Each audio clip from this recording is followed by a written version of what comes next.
هي ايه حقيقة الربح من الانترنت؟ وليه شايف ناس بتعمل فلوس على النت وانت لحد دلوقتي مش عارف تعمل زيهم؟ في الاول يا صاحبي انا بوعدك انك بعد الفيديو ده فكرتك هتتغير تماما عن الربح من الانترنت، وهتستفيد جدا وهتبدأ تعمل فلوس بجد. بس ارجوك تكمل الفيديو للاخر عشان في كلام لازم تفهمه وتعرف ايه هي حقيقة الربح من الانترنت اصلا، وهل ده وهم ولا حقيقة، وتبدأ منين وازاي. في الحقيقة هو مش اسمه الربح من الإنترنت، هو اسمه شغل على الإنترنت. الشغل على الإنترنت زيه زي أي شغل على أرض الواقع، لكن الفرق إنه بيتعمل على الإنترنت.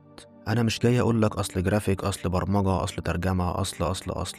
أنا جاي أجيبلك من الآخر وأكلمك بصفة عامة، جاي أفهمك يعني إيه شغل على الإنترنت أصلا، وهل ده حقيقة ولا وهم، وتبدأ منين وإزاي، وأديك الخلاصة كاملة. هتكلم معاك بكل صراحة وأخوية. الشغل الأونلاين شغل متعب زيه زي أي شغل. عشان تشتغل لازم تكون بتعرف تعمل حاجة، لازم يكون عندك خبرة في حاجة، خدمة أو فايدة بتقدمها للناس عشان تدفعلك مقابل ليها.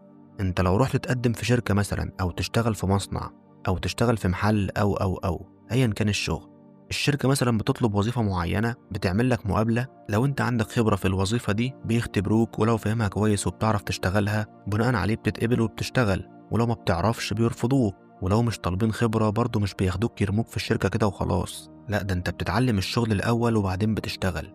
بشكل عام عشان تشتغل لازم تكون بتعرف تعمل حاجة أو تتعلم حاجة عشان تشتغلها. سيبك بقى من اللي يقولك الربح من اختصار الروابط، الربح من مشاهدة الإعلانات وبلا بلا بلا، كل ده بيبيع لك وهم وبيضيعوا وقتك.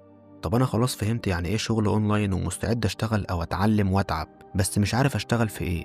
هنا بقى أنت وصلت لأهم نقطة اللي مشتتة ناس كتير. ما تغلطش الغلطة اللي ناس كتير بتغلطها، وأنا شخصيا وقعت في الغلطة دي. ما تروحش تشوف واحد بيشتغل في حاجة وبيجيب منها فلوس فتقول خلاص أنا هتعلم الحاجة دي وهشتغل وأجيب منها فلوس، لأن غالبا مش هتكمل فيها. أنت مش زي حد 100%. مش عشان واحد نجح في حاجة يبقى أنت كمان هتنجح في نفس الحاجة. كل واحد فينا عنده ميزة في حاجة معينة.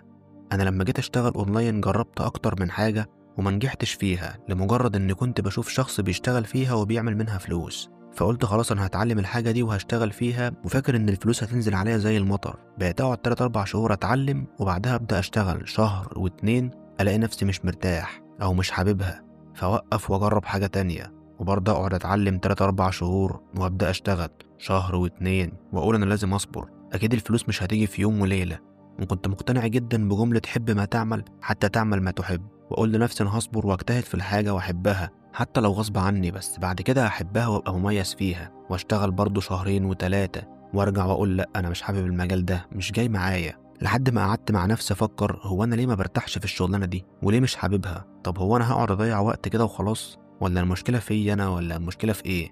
لحد ما قلت هو انا ليه ما اقلبش الجمله دي، وبدل ما احب ما اعمل حتى اعمل ما احب، تبقى اعمل ما تحب حتى تحب ما تعمل. ليه ما اشتغلش في الحاجه اللي انا بحبها عشان ابقى حابب الشغل اللي انا بعمله؟ وبدأت فعلا أشوف أنا بحب إيه، أنا هبقى مميز في إيه، أنا هشتغل في إيه وأنا مبسوط. هنا بقى يا صديقي لازم تشوف أنت بتحب إيه وشايف نفسك هتبقى مميز في إيه. لازم تدور على الميزة اللي جواك وتكتشفها وتطورها وتشتغلها. أنت غيري وأنا غيرك، كلنا مختلفين عن بعض، كل واحد فينا مميز في حاجة معينة أو بيحب حاجة معينة، فلازم تشوف الحتة دي فين وتطلعها عشان أنت هتبقى مبسوط وأنت بتعملها. أنا بعمل الحاجة دي عشان أنا مبسوط وأنا بعملها، حتى لو بفلوس قليلة أو من غير فلوس خالص. أنا بعمل كده عشان أنا بحب كده ومبسوط ومستمتع وأنا بعمل كده. ده اللي هيخليك تكمل وتطور وأنت مش زهقان ولا تعبان. طول ما أنت حابب اللي أنت بتعمله أنت هتكمل فيه وهتطور فيه وهتطلع أحسن ما عندك في الحاجة اللي أنت بتحبها عشان أنت مبسوط وأنت بتعملها. فلازم تدور على الحاجة دي وما تشتغلش غير فيها مهما كانت متعبة أو المقابل بتاعها بعيد، ولازم تطور فيها وتبقى متميز فيها. فاللي اقصد اقوله لك اشتغل في مجالك، في الحاجة اللي انت متميز فيها. مفيش دكتور بيشتغل مهندس ولا مهندس بيشتغل دكتور، كل واحد بيشتغل في مجاله، انت كمان لازم تشتغل في مجالك.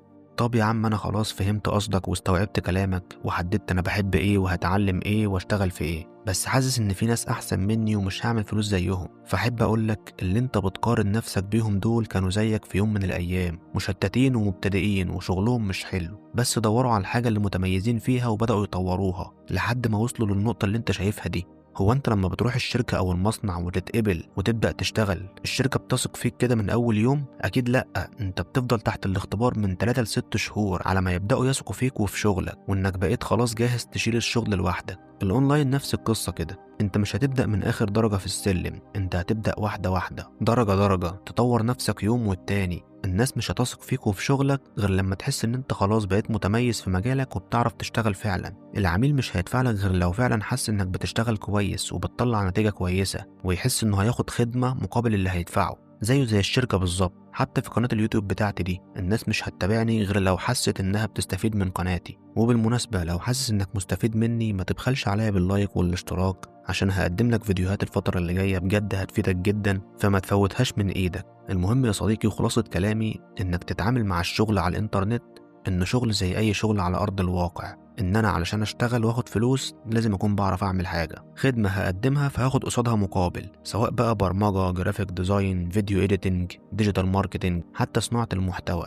لازم اكون بفهم في حاجة هفيد بيها الناس، فهيتابعوني، فاليوتيوب هيديني مقابل الفيديوهات دي، وكل يوم اطور اكتر واتعلم حاجة زيادة عشان اطلع احسن ما عندي.